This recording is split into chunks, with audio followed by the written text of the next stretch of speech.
This episode of Around the Layout is brought to you by Highball Graphics. For over 25 years, Highball Graphics has been providing high-quality decals for railroads in New England, Canada, and beyond. With over 2,000 sets in scales N through G, Highball Graphics has you and your project covered. Highball Graphics specializes in custom decal orders, serving freelance railroads worldwide. Check out their easy-to-use website at highballgraphics.com or email them at info@highballgraphics.com.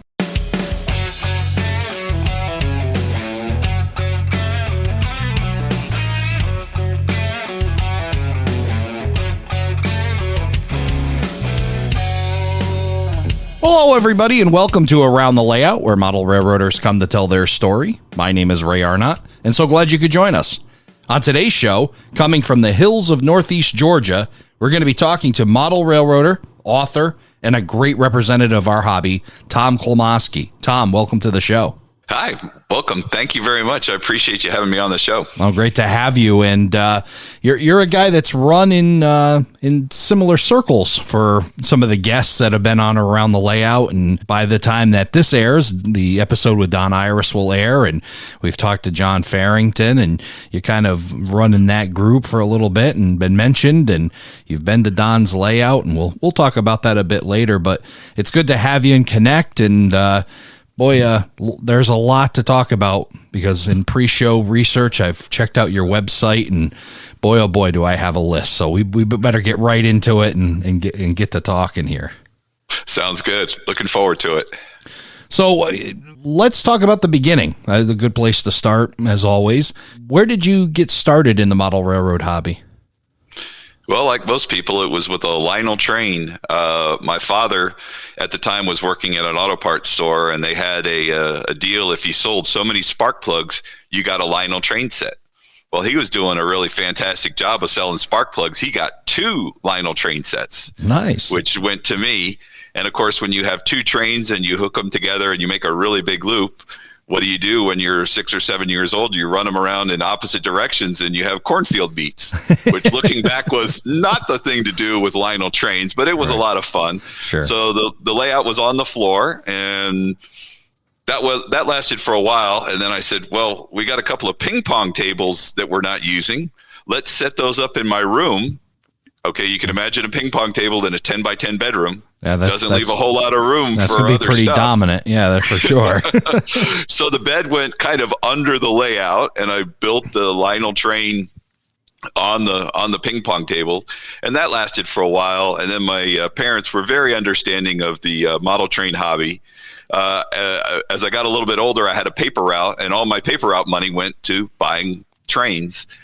And I expanded the layout onto a back screened in porch that we had. I lived in Miami at the time, and it was 2 4x8 sheets of plywood bolted together on legs, making an L shape. And then the trains did a outer loop and an inner loop, and that's where I ran my trains, and that lasted until I got into high school. And then, like most people, the trains went away and other things took priority. Yeah, for sure. That seems to be a common thing. So what brought you back into the hobby after your teenage years? What was the thing that reignited the spark that got you to where you are today? I guess the spark, as they say, never really went away. It just became a slow little ember that laid there, kind of smoldering for a long time, and got married, had kids, and the oldest one turned around 8 to 10 or something like that. And I was like, hey, let's build a layout and try that. So got a track plan from one of the model railroad planning books, 4x8 sheet, and it had a nice little loop and an inner loop and an outer loop, similar to what I had back when I had the Lionel trains, and it had a siding and stuff. So I built that on a 4x8 sheet of plywood. Yep. And being in Miami, we didn't have a basement. So the only place for the train set was in the garage. The only problem was my wife wanted to park her car in the garage. So that made it a little tight to be able to get the car in and still have a 4x8 sheet of plywood there taking up space. Right. So I came up with a great idea of hanging this thing from the ceiling, suspending it from the ceiling on a pulley system. So I did like a double block, and it ran over to a cleat on the wall, and you would crank this thing up tie it off, and it hung suspended in the garage when we weren't operating. And then when we were operating, we'd pull the car out and lower this down. And my wife said that if this thing falls on her car, that would be the end of my model railroading hobby. I can kind of imagine that happening. That would not go over well for sure. Yeah. So that lasted for a while, and my son enjoyed the hobby. He, it was kind of dad's thing, but he enjoyed playing with the trains and running them and that kind of stuff. And then I said, well, this is kind of getting tiring, raising and lowering this thing all the time. Why don't I build a shelf layout around the edge, around the walls of the garage, and make it so that I can still pull the car in and not, interfere with that, and then pull the car out and put the train set together. So I did that, and it kind of worked its way around, and it kept expanding and expanding. In the meantime, I joined a modular railroad club in Miami called ECHOS, East Coast HO Exhibitors Society, and they're still in existence now down in Miami. And they exhibit at several different shows during the year. At the time I was there was one major show that we exhibited at. And I joined the club, and I built some modules, 2 foot by 4 foot. So I had 2 of them. And then I said, well, there must be a way to connect these things and tie them into my layout. So I built some transition modules, if you will, on each end, connected them up, and then that connected the layout. So if you look at my track plan on my website, look at the CSX Hawks Ridge layout under the layout tab, and you can see the track plan. And you'll notice that going across the garage door, you'll see these sections.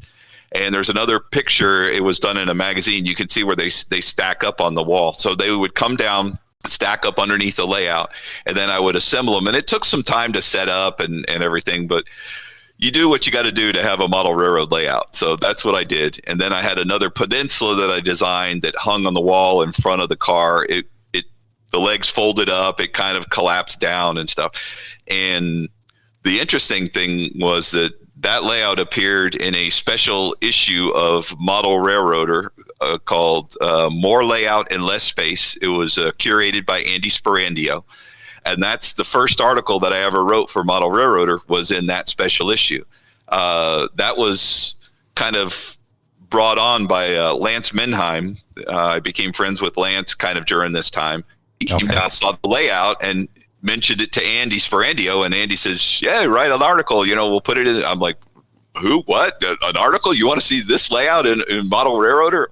So I was honored. So I took pictures, submitted the article, and sure enough, it appeared in the special issue. I think you could still purchase the special issue. Again, it's called More Layout and Less Space.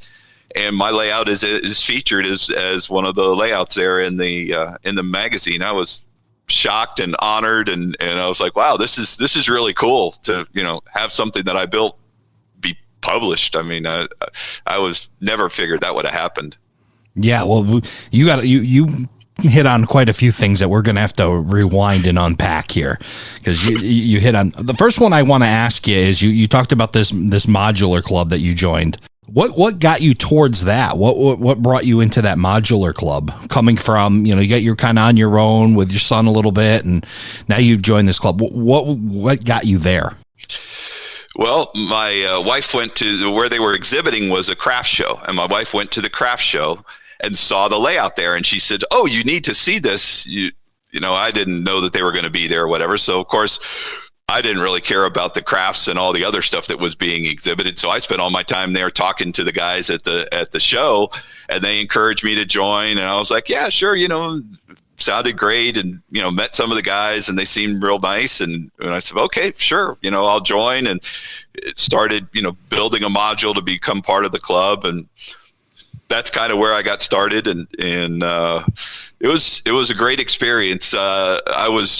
My modeling skills have improved a lot since I joined that club. And it was maybe a little peer pressure, maybe a little, come on, Tom, you can do better than this. And I was like, yeah, you're right. I'd see the other guys' modules. I was like, oh man, mine look horrible. I need to work on these. So, I took it as a motivation, not as in, criticism and slamming me that, I was horrible. It was like, you need to improve these a little bit. You need to work on this. And they kind of led me along those lines. I mean, one of the things I'd like to point out to people is you don't start off in this hobby being a master model railroader.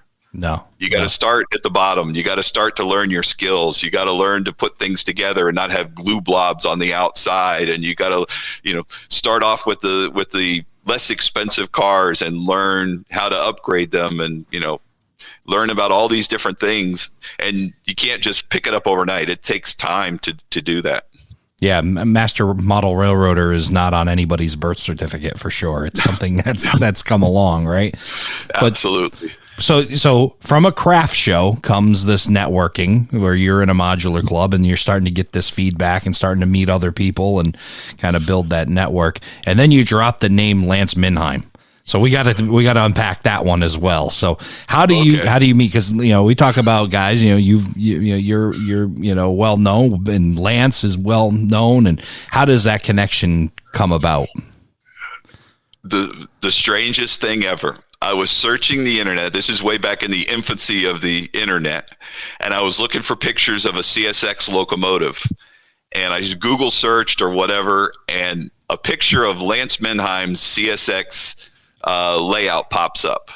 Yeah. And I saw that. I was like, this is fantastic. It was his, I think it was East Rail layout that he had at the time. So I was like, oh man, this is fantastic. So I wrote him an email figuring he'll never respond. I mean, this is the guy that's, published, and I've seen some of his stuff, started seeing a lot of stuff, sent him an email, and he wrote back to me, and we just kept corresponding, and we kind of hit it off. And I don't know why, but we're about the same age. We've got, some similarities and stuff. So we kind of hit it off as a friendship, not necessarily just, through the hobby, but through just being friends and talking about stuff. And he said, well, I'm going to Cocoa Beach. You want to come with me? I'm like, sure, I'll give it a shot. If I'm off, I'll try to get some time off and stuff. It says, well, tell you what I'll do. I'll fly into Miami. You can pick me up at the airport. We'll go rail fan the downtown spur, which I'm looking to do. And then we'll go up to Cocoa Beach. And I was like, wow. I mean, this, right. This doesn't get any better than this. And of course, at the show, at the Cocoa Beach RPM, he introduces me to Tony Custer, Andy Sporandio, all these guys that, I mean, just, the top names that you could think of in the hobby. And, my jaw's on the floor, and I'm like, oh my God, this is great. But what happened was, prior to that, he was telling me that he was looking at building a layout that featured the downtown spur. I was like, downtown spur? Yeah. I mean, I work in Miami. I've worked a couple of blocks from this line. I was at a fire station. I was a firefighter in Miami, and I worked a couple of blocks from where the line crosses 12th Avenue. So it's like, well, if you need pictures or something, I can go take pictures of this place. I mean, it's right there. I work in the city of Miami. I'm there every day. I'll start, kind of just seeing what's going on this line. And so I started taking pictures. I'd send it to Lance. Lance is like, oh, this is fantastic. Can you get me a picture of this? I'm like, sure. So, and then he needed photos for one of his structures, which is the backside of the produce warehouse. And there's this, if you've seen his layout, there's a spot where this spur comes in, and it's kind of surrounded by a courtyard of these structures. Yeah. And of course, Google Street Views, you're not going to get a view of the back of the building. Right. They only get a view of the front. So he says, I need the back of the building, and I need you to take pictures of that. So I'm like, sure, no problem. So I took a camera on a Sunday morning, pretty quiet down there, just walked down, click, click, click, click, click, took them all, sent it to him, and he put it together as one of his photo wallpapers that he uses on his structure. And there was a couple other buildings, kind of the same thing. So I'd take pictures for that, and I rail fan the line for him. I'd say, oh, look, there's a boxcar here at this building that hadn't taken a boxcar in 6 months. So through that, we just started corresponding, and it just kind of took off from there. And now we're, good friends. We'll talk. And a lot of times we don't even talk about model railroading. We just talk about life, things that are happening, that kind of stuff. Yeah. Another great benefit of our hobby, just the people that you meet and the friendships you develop. It's just wild, and it does happen like that. And I joked on another podcast that, like this 7 degrees of separation. I don't even think there's 7 anymore. I think it's like 3. Like this person knows that person, gets you right to. It's pretty amazing how well, it's a big hobby, but very well networked. If you stick your neck out like you did, I mean, you stick your neck out and you write a letter to this guy, to Lance, and you get a response. And Yeah. You know, I can kind of tell one thing that you two have in common. We'll talk about is you guys are great modelers, but you like to share your information, and that's just super wild. Like Lance shares out a ton of information, and it's there's no big secrets. You guys just get it out there, and you love to teach. Yes. Well, that was one of the things that I did in the fire department was I was an instructor. So if you look at my videos and stuff, they're more kind of on an instructional, format rather than just, here I am talking about doing something. I try to teach a little bit about operations. If you look at my videos on the Georgia Northeastern, after I've gotten through kind of some of the building and this is what I've done, now a lot of the videos are more instructional. And I'm not claiming to be an expert, but I have friends that are experts, so they'll point me in the right direction. And I ask them. There's a couple of friends of mine are Norfolk Southern engineers, and some other friends that are in the professional railroad industry, and they've helped me immensely and trained me and taught me so much. Right. Well, I'm just looking at the how-to videos on your website, thomasklimosky.com. And we'll share a link in the show notes and on the Facebook post as well, so that people can get to this very well done website. I just clicked on the how-to at the top, and I'm looking down at video on making super trees, how to build an operating gate and derail, how to model a tree-covered hill. You've got video after video, just some really wild stuff here. And that's great. I mean, not only did you take the time, you learned it yourself, but then you put content together to share to other people and get that out there. That's a pretty cool thing to do. Yeah. Well, I appreciate that. Yeah. I appreciate other people that do it. So I just felt like this is what I can do to kind of give back to the hobby. And if you write me, I respond to pretty much every comment in the video, every email that I get, I pay it back, if you will, or pay it forward by helping somebody else. Like people have helped me. I mean, I wouldn't be where I am today without the help of so many great modelers. Lance Menheim is one of them. Several of the guys in the club in Miami, guys that I know now. I mean, if I have problems with decoders, there's people that I reach out to and they help me with that. And, I have so many other questions. People have given freely, and I feel the same way. There's no secrets. If you ask me something, I will tell you as much as I can or as I know about it.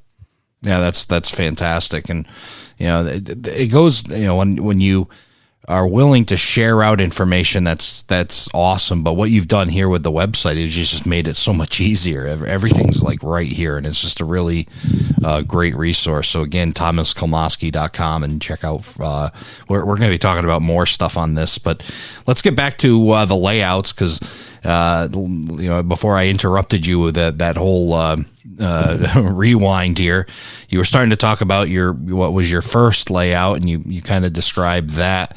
How do we get from let's say this, did you have that CSX Hawks Ridge Division layout completed, or were you mostly complete? What was the status of that? Mostly complete. I was having operating sessions. I'd have 6 to 8 guys from the train club come over and operate on it, and we had jobs and stuff, and that's kind of where I learned operations. One of the layouts that I operated on in Miami was Cal Winter's FEC Miami to Key West extension, and that was featured in Model Railroader. And again, through friends, they invited me, got me in the door, and I started doing operations, and I really fell in love with operations. I didn't know anything. I thought, like most people, you run the train around in circles and that's pretty much it, and maybe you pick up a boxcar or whatever. We had all kinds of operating scenarios and kind of like a timetable and schedules and car cards. And I learned all that stuff, and I worked the yard. I worked some of the locals, just learned so much. One of my good friends down in Miami, he would work one yard, I'd work the other yard, and we just harass each other constantly about he'd miss a car, I'd miss a car, and it was always trying to one up each other, and it was so much fun. I mean, I just really loved operations, so I started applying that to my layout, and I realized my layout at the time was missing some things, so I started working on it, and it was kind of an evolution. I don't say I really had a plan when I started off. It just kind of grew, and I kept thinking, we'll expand it over here and do this and do that, and started thinking about how I could make jobs to make it interesting to operate. And the guys used to like it. I mean, they'd come over and they said it was a lot of fun to operate. maybe not 100% realistic, but it was still a lot of fun, and they enjoyed, switching cars, and the yard job was challenging, and some of the locals were fun, and so like I said, I learned a lot from that, and I learned from that layout that I really enjoyed switching, which leads me to my current layout. Yeah. So that was kind of leading into my next question. As you have this layout that you've put, and you're picking up all this information, the relationships that you've developed through the modular club and going to other layouts, as you have this, and in a pretty well complete form, what were some of the things in your mind, like, to do it again, I would do X? What were kind of like the bigger lessons from that first layout? There was a very long list of what not to do, like most people. Wiring was one of them. My wiring was horrendous. We'll just leave it at that. And it was a DCC layout, but I had trouble. It was, again, didn't use color codes, did use just, whatever wire worked. I just, I'd throw it in, and it was a nightmare to try to troubleshoot.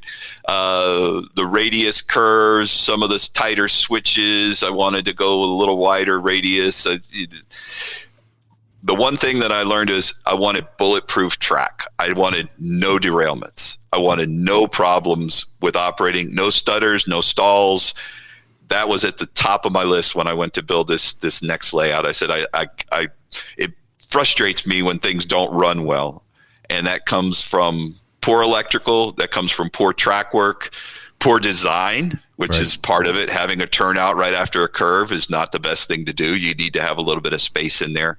Yep. And just some other little design things. And I wanted to elevate my scenery, my structures. Most of the structures on that old layout were standard kits. I modified them a little bit, but I said, I really want to kind of take the next step and make, kit bash or scratch build the structures for the next layout, make them more prototypical. And I wanted to find something to be a little bit more prototypical than the CSX Hawks Ridge division was totally freelanced. It was based roughly in North Carolina, but it didn't really have a reference to a prototype other than CSX. Okay. Is that something, and that's something that you developed, like kind of a story? Did you have like a big backstory behind this Hawks Ridge division, or just? I didn't really get into too much of a story. It became a division of CSX, and some people thought, it sounded good, the Hawks Ridge division. So, sure. But yeah, it was all just completely freelance. So I didn't even try to develop a story. I just, this is kind of it. And this is the main yard, and this is where you're operating from. It was centered primarily around the yard operations. And then locals would go out to the different towns, work the towns, return back to the yard. A couple of through trains. I had visible staging, which was the one yard that you see that was removable. The trains would come out. I had it all scheduled and figured out, and it worked pretty well. I was able to keep, 6 to 8, maybe even a little bit more guys completely busy for 2 to 3 hours, which was good. Yeah. One of the things I learned with operating on the FEC layout was, depending on what trains I worked, sometimes I had over an hour of downtime between trains, and there was no way to leave the room. So you would sit under the layout on a stool and wait your hour. Yikes. Yeah, that's tough. I didn't find that very engaging. So I set it up so that kind of things would run in a sequence, and there was very little downtime between trains. And the operators, I'd run a 2-person crew, which was an engineer and a conductor, and then they would switch for the next job, and then guys working the yard were always busy. And so I rotated things around, so you never kind of worked the same job. You never kind of figured out my sequence, because you never were doing that same job multiple times. So it worked out pretty well. I was very happy with how the operating session came out, and like I said, from the feedback from the crews, they seemed to enjoy it too. Absolutely. It was when you're able to keep a crew busy and be able to come up with schemes that, like you said, have the conductor and engineer and swap, and all of that definitely helps just keep things moving and keep guys somewhat busy. I mean, there are times where you have to wait, and depending on the layout, it makes sense. But yeah, you don't want to. That hour's got to be a tough one on the layout. So good lesson learned. I'm in that belief that there's always a takeaway of some form when you go visit a layout. Positive, negative, and it's not, against the person, it's just things that you see and observe, and it's really kind of important to the process. Would you agree with that? Oh, absolutely. Every layout I've seen, I learned something from it. And like you said, sometimes it's what not to do. Yeah. Some friends have some layouts. A friend of mine had a layout, and he had some hidden staging and a hidden return loop. And guess where the trains always had a problem? Yeah. In the hidden track area, and he's under the layout banging his head. He comes out bleeding from banging his head underneath the layout, trying to get to the train. And I'm like, no, I don't want to do that. I don't want to have hidden track and stuff that's really hard to get to. And I know some people do, and that's great, but you got to understand there's going to be trade-offs when you do that. Yeah. There's things, like I've talked about on the podcast before. Duck unders is one of mine. There's times where you can't avoid it. You got a room, you got to make it work, but make them as short as possible.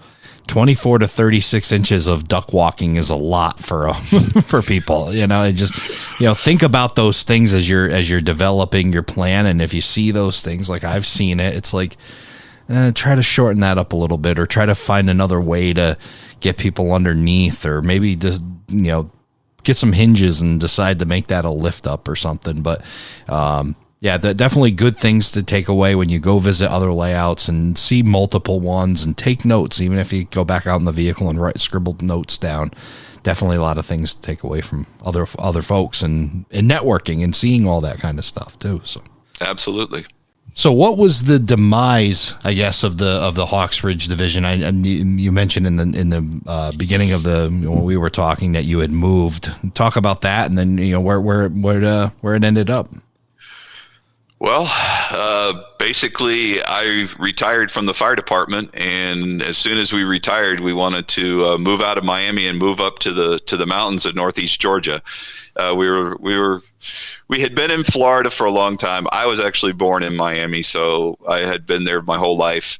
And we had come up to this area in Northeast Georgia and really enjoyed it. I mean, just beautiful country, super nice people, much different than Miami. And so we decided as soon as we could, we would move up here. So our youngest son graduated high school, and he graduated in June. We sold the house, and we moved all within a period of like 2 months.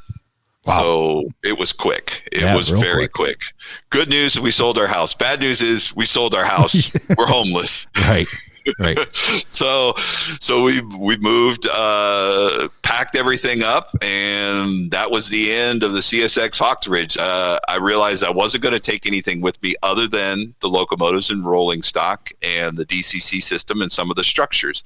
So those all got packed up in boxes, and then the rest of the stuff was given away to the club. The modules were donated to the club. The center peninsula was donated to a friend of mine, which it still exists today. A friend sent me a picture that he's still reworking it and tying it into his layout. So it's fantastic to see it still living on. Sure. Other parts of the layout were stripped for track or whatever. And I told him, you can do with it whatever you want. If you'll take it, you can have it, do whatever you want to with it.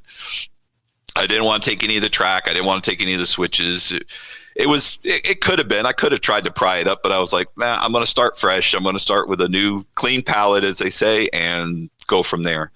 So all that stuff went away, and I had one final operating session before it all came down. It was a lot of fun. Took pictures and that kind of stuff, and then it was time to go on and move. And a couple of the guys from the club actually helped me pack up some stuff. The ask of all asks was to help me move the piano. Oh boy. And they came over and they helped move the piano. You get a little piece of the layout, you got to help me move the piano. So I don't think that was a fair trade. I think I came out ahead in that one. You might have, but hey, that's it was great. A couple of the guys from the club, without their help, I wouldn't have been able to move this thing. I mean, this one guy, Rick Diaz, was fantastic. He had the rollers and all this other stuff, and a couple of the other guys. Oh, it was great. I mean, we moved that thing like nothing. I mean, it was a piece of cake, because many hands make light work. Well, we had plenty of hands, and we were able to move it and put it in one of the pods, and then that's how we moved. Was we loaded everything into pods and then moved those. When we moved up here, we didn't have a house. We lived in a RV for 6 months while they were building the house. So all of my stuff stayed in storage, and then eventually, came into the house. But that was part of the other problem, was we were designing a house and wanted to have some room for the layout. So I said, well, talk with the wife. And she says, you can make the layout room as big as you want, but we need to have a family room. We need to have a craft room. We need to have a bathroom. We need to have this room. We need to have that room. So the layout room kept getting smaller and smaller and smaller, but I can make it as big as I want. Well, I settled, if you will, on a room that was 9'2" by 10'6". Not a very big room. Right. But I figured it would give me what I was looking for, just enough space to build the layout that I currently have. Do you think you lost in the negotiations of the house, or do you think this was a blessing to get a room like this? Because now you're going from, the CSX Hawkridge division, that was in that area of 17 feet by 17 and a half feet. Now you've gone from that to 9'2" by 10'6".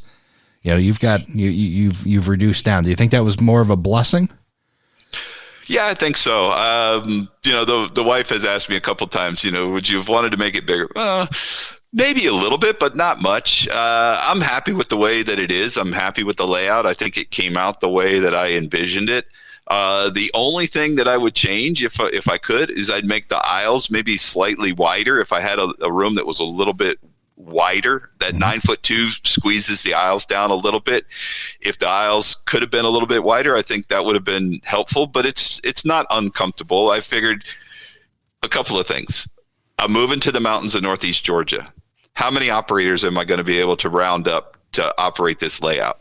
Right. When I was in Miami, we had a group that was into operations, but sometimes I would struggle to get the 6 to 8 people that I needed because guys were busy. They had lives going on, and to come over to Tom's house and run trains necessarily wasn't at the top of their list. So, I struggled. So I was like, I really don't want to struggle and build this huge layout where I'm trying to grab people from many, many miles away to come over and operate it. Right. So I said, just keep it small, something that I can operate or a couple of people can operate.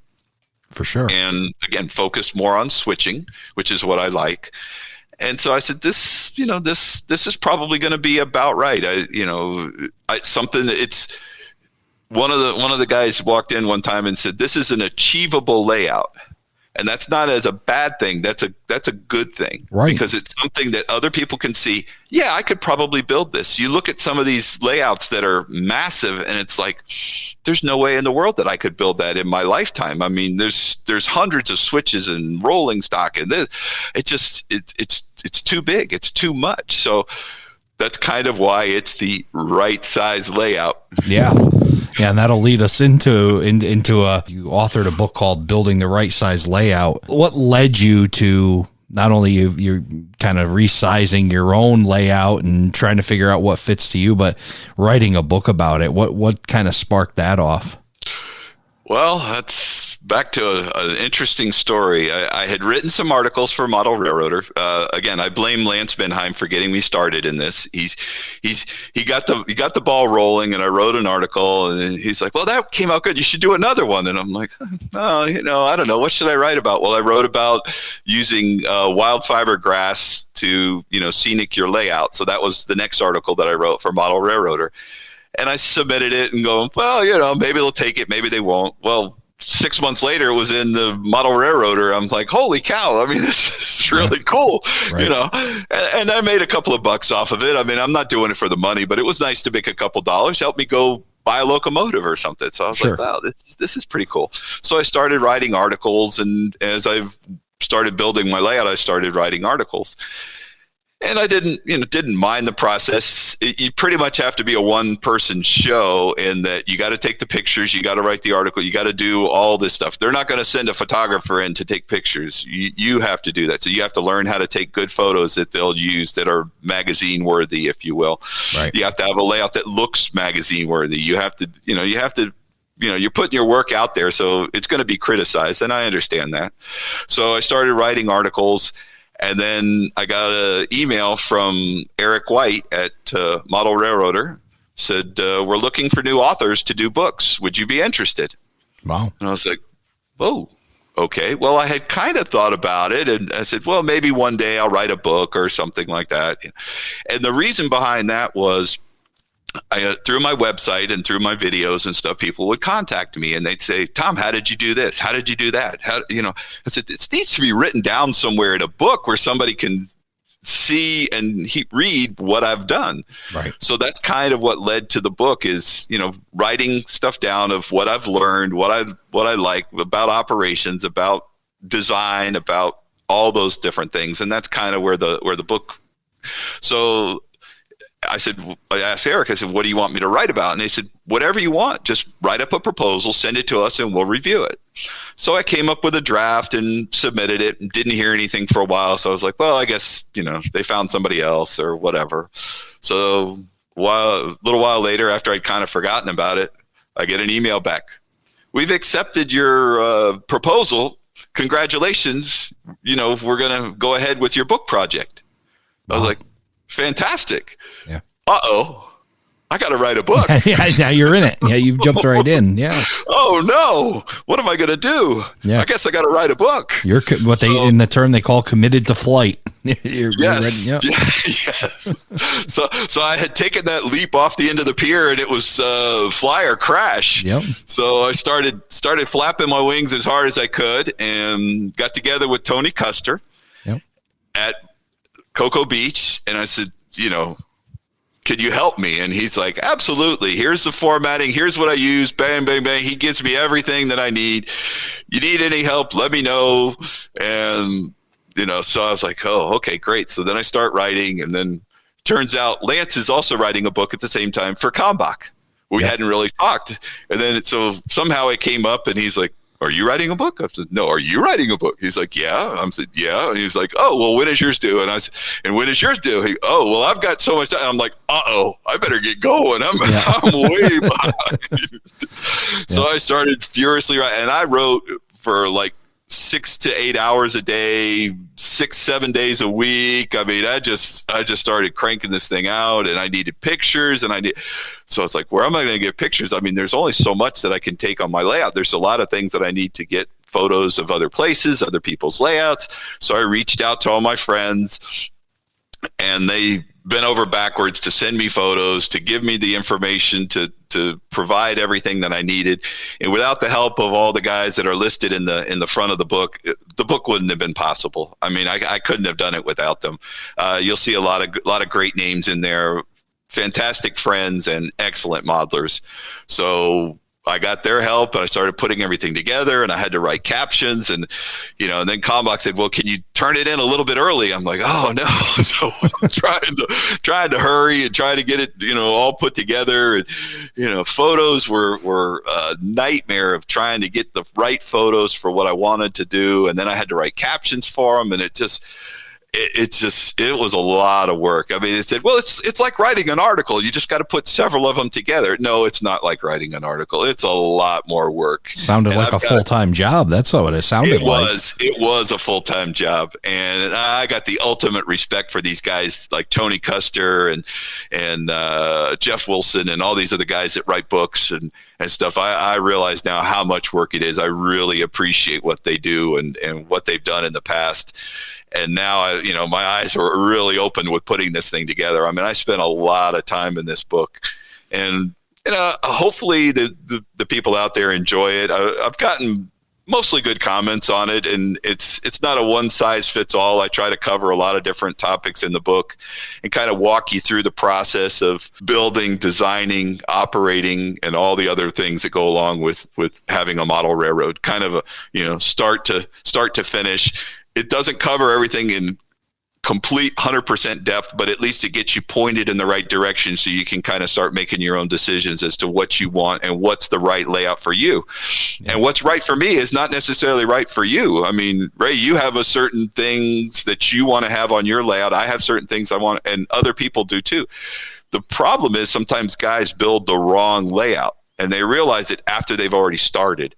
And then they look at this monster layout, and it doesn't fulfill what they had in their mind. Right. Or operation wise or whatever. So a lot of guys get frustrated, and then that's what I kind of hate to see is guys get frustrated and walk away from the hobby. I really want people to enjoy the hobby, and however that is. If it's running trains in a circle, fantastic. If it's switching, fantastic. If it's doing timetable and trade order, fantastic. Do what you like, do what you want to do with the hobby. And some guys, it's weathering. Great part of the hobby. I mean, fantastic weathering jobs on these. Some guys, it's, programming and doing electrical projects and stuff, 3D printing. I mean, there's so many ways to go in this hobby. There's not a wrong way to do it, but you want to find what's right for you. Yeah, I say there's like, hundreds of points of entry into our hobby. You have, a multitude of different ways to be a participant. It doesn't have to be, that, you do this, and this, and this, and therefore now you're a model railroader. I mean, there's just that it covers so much. You could be, more on the collecting side. You could be more on just the different ways of just being a participant. It doesn't have to be just that one thing, but it's really about knowing yourself, isn't it? It's you got to really know who you are, what you're capable of, what your passions are for the hobby before you really get started, so that you know what you're doing. Exactly. And that's kind of what I cover in the book. The first chapter or two is kind of like, how do you like to watch prototype trains? What do you like about model railroading? Focus your layout there. Don't build a layout for somebody else. Build it for you. Build it for what you want. And kind of those things. If you build it, they will come. Well, that's kind of what's happened. I've built this layout.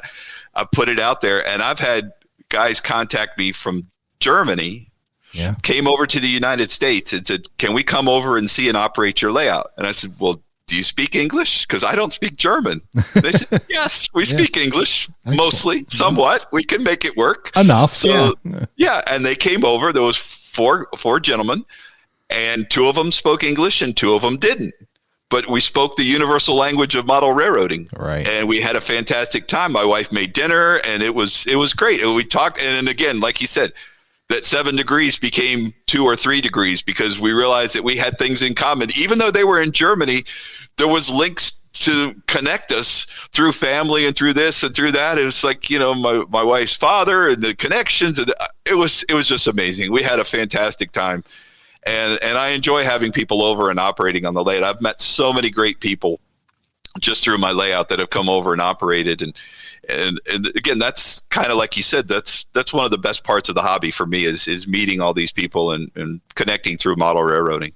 Yeah. And you talk about knowing yourself and that being a part of the book. And one thing I also know is know your support group too, because as you said, you moved to, a more outside area of Georgia where if you're building a layout and you're building a big layout, think about that. Like, how many guys am I going to actually be able to get here to run it with me? I may love the idea of a big layout, but 1, am I going to be able to complete this thing? 2, who's going to help me operate this? And, and help me with all the other major things that need to happen. So it's knowing yourself, knowing your whole group, knowing what you have, and then putting that all together. Exactly. I belong to a model railroad club that's out of Mineral Bluff, Georgia. It's known as the Tri-State Model Railroaders, the other Tri-State Model Railroaders, because Ray belongs to the Tri-State Model Railroaders where he lives. I'm in the Georgia, North Carolina, Tennessee Tri-State Model Railroaders. And we have operating sessions, and we've got about 40 to 50 people in the club. And for an operating session, we're lucky if we get 6 to 10 to show up to do operations. And we do timetable and train order. And that's not everybody's thing. Some guys do not like operating. They're fantastic model railroaders, but they really don't care for timetable and train order operations. So they're not really going to show up to the operating session. So we struggle, and we open up our club to outside guests and that kind of stuff to kind of fill out our necessary operators. Yeah. So I'm rewinding this and thinking, you moved from Miami to Georgia. You were concerned about finding people, yet you found a group of 50 people up in Northeast Georgia. Am I correct in saying that? Yes. In this town, I think Mineral Bluff, probably the total population is like 100 or something like that. It's a little tiny town. Yep.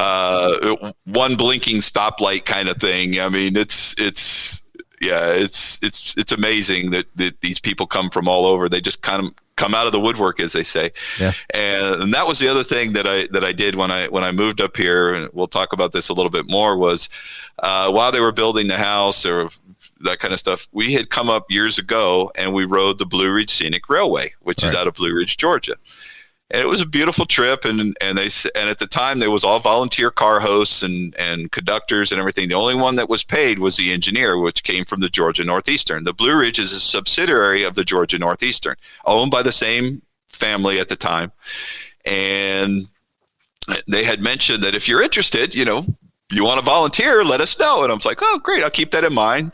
So we came up here, and while they were building the house, we've had some downtime. And I said, well, yeah, let's go check out this Blue Ridge Scenic, and talk the wife into going over, and let's see what this is all about. So contacted them and said, hey, we got a class of starting new car hosts in a couple of weeks or something. You want to? Absolutely. So we showed up there and started going through the classes and became car hosts on the Blue Ridge Scenic Railway, which is where I found out about the train club, Tri-State Model Railroaders. They said, oh yeah, by the way, there's a train club over here in this depot. And I was like, really? I didn't know anything about it. So then I went over there, met the crew, and I was like, this is fantastic. I got to join. So I joined the club, and I'm being a car host now on the Blue Ridge Scenic. So I'm starting to learn, starting to talk to the people there. And I started saying, what's this about the Georgia Northeastern? I really didn't know anything about it at the time. So I started talking to the engineer while we had some downtime, and he was telling me stories about where he used to switch this area and do this and do that. And I was like, oh man, this is fantastic. Maybe I can use this as a model railroad. So I started doing more research, and the more I found out about it, the more I was like, oh, this is perfect. They run old Jeeps. I mean, they had a unique paint scheme. When I first started posting pictures, everybody goes, oh, that's kind of a neat, freelance railroad. I'm like, no, it's a real railroad. It's less than 100 miles, but it works and operates from Marietta up to the state line. Primarily, most of it's between Tate and Marietta, but that's the area that they do the switching and stuff. But the upper part of the line is only for the Blue Ridge Scenic, the upper portion from Blue Ridge to the state line, which is where the track ends for the Georgia Northeastern. So I started finding out more information. I went and took some pictures of the locomotive service area. I'm like, this is perfect for a model railroad. I mean, nice little compact, really neat, unique looking, a lot of industries, different car types. The more I found out, I said, I've got to model this. So then I started sketching up track plans, trying to figure this out. The basement was not finished at the time. When we moved into the house, the basement was unfinished. So I had a lot of time to kind of plan this thing out and figure out what I wanted to do and how I wanted to design my track plan. And I went through multiple versions. And if you look at the first version that I had, it was horrible. Tried to cram too much in, did all the mistakes that everybody makes. It's like, oh, I can put all this in here. Doesn't fit. I was like, I'm struggling with this. And I started talking to Lance a little bit. And he's like, you got to cut things out. I'm like, What do you mean? He goes, yeah, you got to cut things out. You're trying to put too much in. I'm like, okay. So I started cutting. The more I cut, the better it became. I was like, this is completely opposite from what you would think. Yeah. You think the more you can put in, the better it is. No, it's actually the opposite. The less you put in, the more you have some negative space in there. And that's where I really got onto this. And again, Lance and I are very similar in our design philosophies and all that other stuff with model railroad. So I started looking at his plans and kind of taking cues from him, and I started cutting things back. And then I eventually flipped some things around, and it was like the eureka moment. Okay, this is it. This is what I'm going to do. And it kind of started to all fall into place. I started focusing on just a couple of main areas, which for me was the industries in Marietta, the yard, which was in Tate, which had the locomotive service facility, and then the marble industries, which are in Marble Hill, which is off of a branch, if you will, that comes off from Tate and goes down and switches these marble industries. And one of the things that kind of convinced me of it was because I was working for the Blue Ridge at the time, I had moved up in the organization, if you will. I went from car host, which is basically like a flight attendant, to a trainman, which works and operates with the engineer. I do the brake test. I ride in the cab. I would start the locomotive. I go through all those things, basically like what a conductor does now, but the position was trainman. So I started learning all those things. And because I was doing that, I asked the bosses at the time, can I ride with the Georgia Northeastern crew? Go see what they do, how they do it. And they're like, yeah, you're basically an employee. We don't have to have you sign a release because you're already, signed on, and you get a check from the Georgia Northeastern. You've already done all this other stuff. You meet all the requirements. I had to take tests and all this other stuff for the trainman position to get certified. So it was like, yeah, come on down. We'll set you up on a day. So I got to ride with the crew, and those will be some of the photos that you look, if you punch up the prototype photos on my website, you'll see some of those photos from the day that I rode, where we go down the switchback into Marble Hill and switch the industries there. And I took pictures and met the crew, and they were a little leery at first, but then after a while they were like, yeah, Tom's okay. I took some pictures of them. I sent them the photos, so they could hang it up on their wall, because nobody ever takes photos when you're working. So right. I got some great shots of the guys, one of the engineer on the engine, kind of looking very, official, the switchman or the conductor at the time, throwing switches and stuff. So I sent them the pictures, and they were like, yeah, Tom's all right. He wasn't here to, report us or anything. So I, just took some pictures and got a lot of great information that I was able to apply to the layout and the track plan. My big takeaway from all of what you've just told us, that when you connect, when you come out of the basement and you start talking to people and you stick yourself out there, fate will carry you through the hobby. Boy, there's just so much you can connect and learn from a vast amount of people in a whole bunch of different ways. Oh yeah, absolutely. If I could have stayed in my little basement and just run my trains and not have done a YouTube video or done anything like that, or, stuck my neck out, yeah, you're going to get some criticism. There'll always be some people that, like to throw stones or whatever. I don't have a problem with that. I mean, I was a firefighter. I mean, you got to have thick skin if you're going to be a firefighter. Right. If anybody's in that profession, they know exactly what I'm talking about. Yeah. What I do is I listen to the comments, and if they have something constructive to say, that's great. Yeah. There was a comment on one of my videos that the guy says, stop doing those fade transitions. They're bothering me. And I was like, because I would fade from one scene to the next, to the next, to the next, rather than doing a straight cut or whatever. Yeah. So I was like, yeah, that's kind of that's kind of harsh, but let me go back and watch it. I go, you're right. It is annoying. Why am I doing that? Stop doing that. So, right. And again, I would learn, and I took their criticism, and then some other people would, make comments about things. And like I said, I look at it as, constructive criticism. If you just want to bash me for whatever reason, fine, go ahead. Yeah. But I'm not going to pay attention to it. Or playing in subjective worlds, right? Between model railroading and writing articles and books, and what person thinks is great is the next person isn't, so keen on. And it sometimes it's hard to do that. I've written 2 articles myself, very simple articles, but it really is. And I consider myself a very objective person. I like my rules and rule sets. And I know you do too, because you've shared those on your page. Sometimes it's hard to work in that subjective world. Like is this right? Quote unquote, right? Is this the right way of doing things? And really you find out there really isn't a right answer.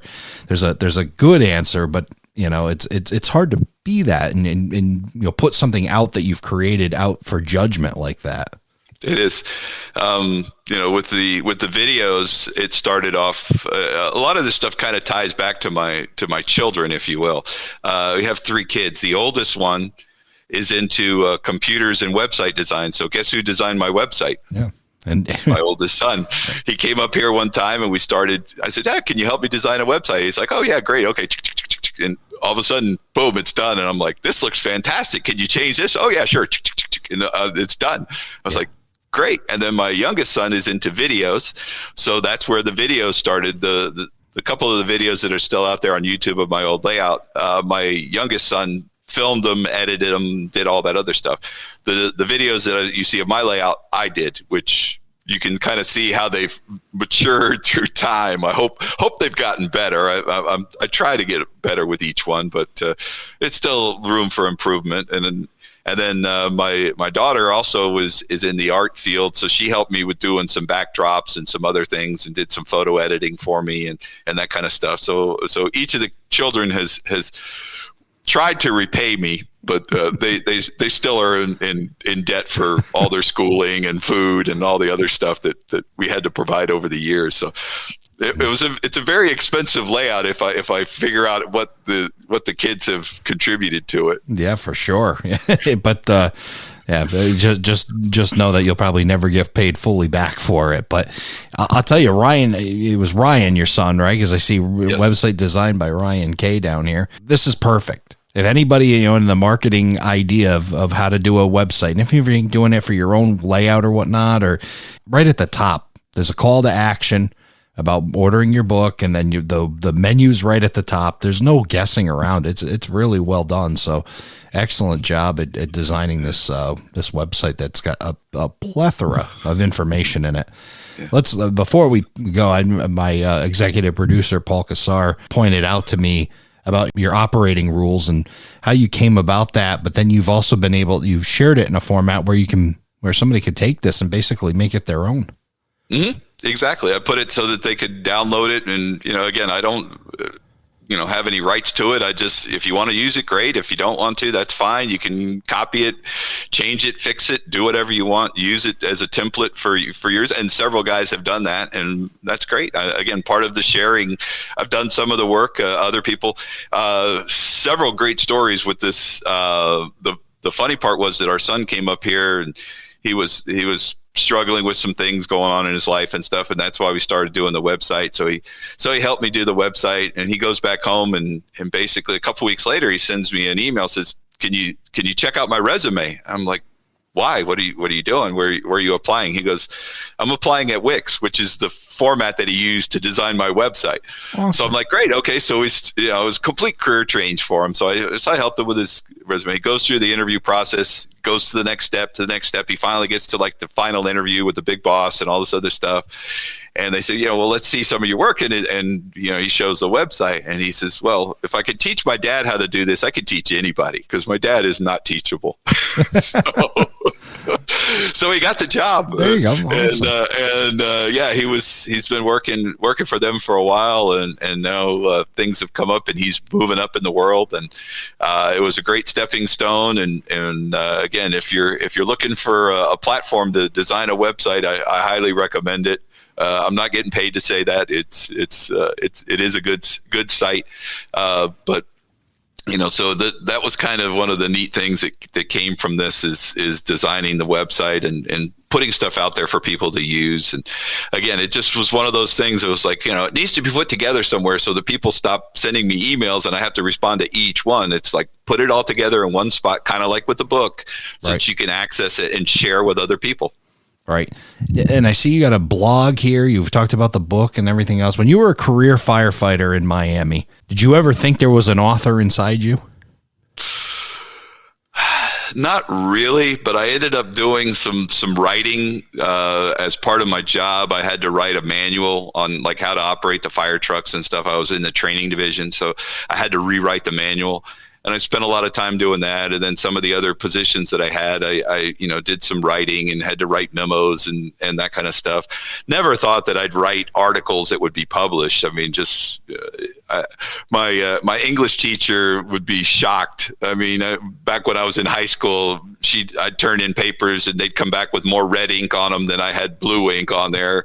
And I was horrible at sentence structure and all that other stuff. And I still struggle with all that, but it's kind of evolved, and I don't say I hate it. It's not necessarily something I enjoy, but it's not bad, and I just kind of enjoy the process, I guess, of writing and kind of putting it out there and kind of taking things step by step and explaining kind of how I do things. Well, you can't hate it too much. I mean, I'm looking at a blog that you've put here, and looks like you get quite a bit of enjoyment from, some of the visits that you've made and documenting it, so others can go back and read it. I've read the ones that you've done on Don Iris's layout when you visited him. How'd you get to know Don Iris? Let's talk a little bit about Don. Oh, I think the 7 degrees are coming down to like 1 degree. Okay. Yep. It's friends of, well, we got to start back and go back through. I reached out to John Farrington, who you interviewed, and I listened to his interview with you.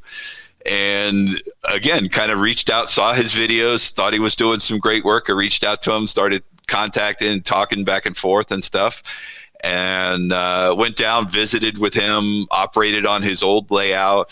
And then we kind of just stayed in touch. And then, while he went through the home building process, he started trying to design a layout. He knew what the floor plan of his new house was, but as he mentioned, it was severely delayed in the construction process. Yep. So he and I would correspond back together, and we started talking track plans and back and forth and all this other stuff. And then he found out that Don Iris was going to be a couple of blocks from him. Yeah. So I was like, cool, let me reach out to Don. And then I was said, well, when I come down to see John, is Don going to be available? And so I started. And so what I ended up doing was I went to see Don and John at the same time, which worked out. I think that was the first visit I did. Was I went to Cocoa Beach. And then it wasn't too far from Cocoa Beach RPM to drive down, go to their layouts and see that kind of stuff. And actually, I think the first time John's house was still being built. So we kind of went by the house and looked at it, but it couldn't go in or anything. And I invited John to come to Cocoa Beach because he figured, nobody's going to, go. Nobody's going to want to talk to me or whatever. Like, no, you need to go. So I encouraged him. He showed up. He went to some clinics, introduced him to Lance, introduced him to all the other people. His eyes opened up and he was like, oh, this is great. So, and then, like I said, I went down and operated on Don's layout, contacted him. And then it's just, again, one of these things that one thing leads to another. You never know where this is going to end up. And so, I've been corresponding with Don. And then recently I went down to see Don and John again. And this time John had his new layout up and we operated on Don's layout for the second time for me, and then went over to John's and we operated on the inaugural operating session on his new layout, his Somerset industrial layout. And both fantastic people. John and Don are both great people in the hobby. Really enjoyed Don's layout. A lot of switching. I worked I think the paper mill the first time. The last time I did some local jobs. Had a great time. Is one of these you just completely get immersed in his layout, and it's so much fun. And it's the type of model railroading that I like, the switching and the operations, the slower operations. He didn't have too many through freights or anything like that. So more towards what I like. And I, worked a couple of jobs that were primarily switching. So that was good. It sounds like two reasons now I got to get to Florida, because I have not seen Don's layout in Florida yet. That's definitely a reason to get to Florida, and obviously you go see John Farrington's as well. And then it sounds like I got to get to the Cocoa Beach RPM, because that seems like it's like the star-studded RPM of all RPMs. It is. I can't say for sure, but I have been to the St. Louis one, which was really good, and I enjoyed that one. I guess it's not technically in St. Louis, but you know which one I'm talking about there. Mm-hmm. And then the Cocoa Beach one. Cocoa Beach is a little more focused on clinics. The one in St. Louis is a little more focused on the displays and that kind of stuff. Again, stepping out of my comfort zone, I reached out to the guys that were organizing it and said, "Do you want me to do a presentation?" And they went, "Sure." And I went, "Uh-oh, now I got to stepped in it again." Yeah. Why do I keep doing that? Why do I keep sticking my neck out and then I got to do it? So I did a presentation at Cocoa Beach on my building and designing the Georgia Northeastern, and I've done a couple of other clinics, and then that leads to something else, and it's just, again, you start down that rabbit hole and it just keeps going and going and going, and it's been a fantastic ride. I've got no complaints. I mean, I really don't. It would be behoove me not to go back to the Georgia Northeastern layout, because we really didn't get a chance to talk about some of the changes that you made. We talked about size, in that, but you also changed track. I noticed you went from code 100 to code in 83 to code 70. What was your your thought process and all that? Was that something that you had picked up that, hey, I want to change going into it?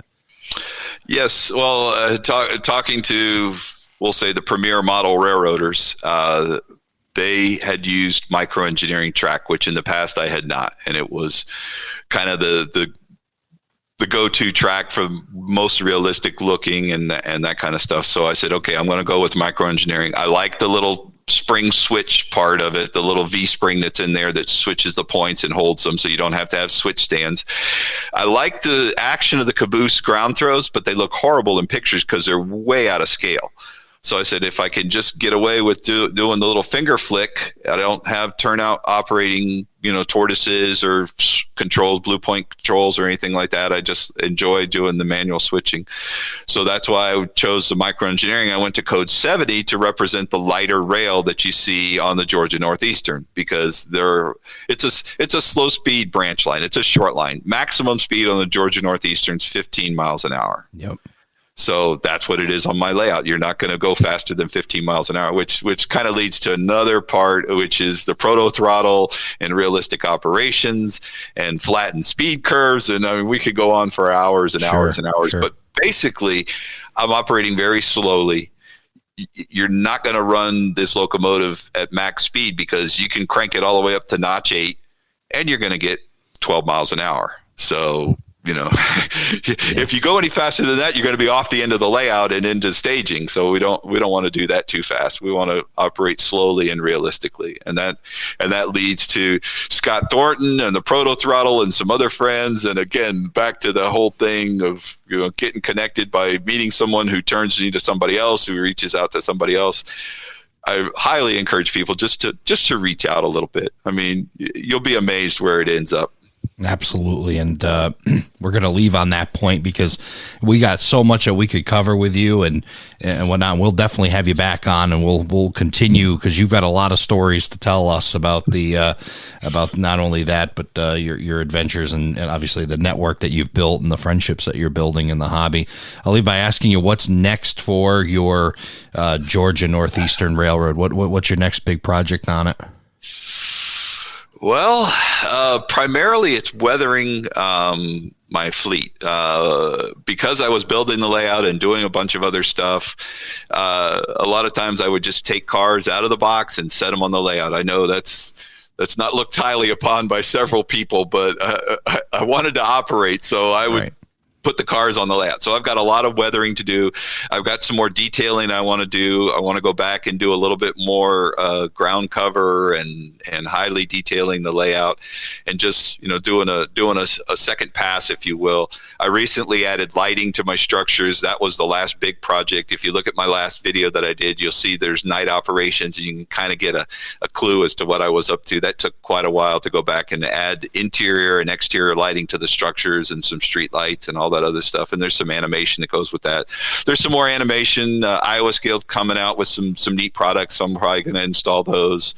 And then from there, I'm not really sure where I'm going to go. I'm possibly looking at another scale and a small switching layout, but I don't know. We'll have to see. We'll leave that page closed for now, and once I get ready to do something, maybe you'll see something on a website or whatever. But for now, I'm going to stick with the Georgia Northeastern. I've still got a lot to do. Even though it looks finished, I've still got some more stuff to do.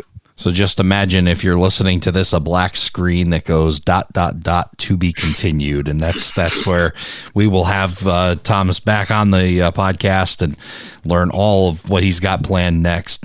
So again, thank you for being on Around the Layout. It's been great hearing from you, hearing about your Georgia Northeastern Railroad and all this stuff that's led up to that. And look forward to having you here again.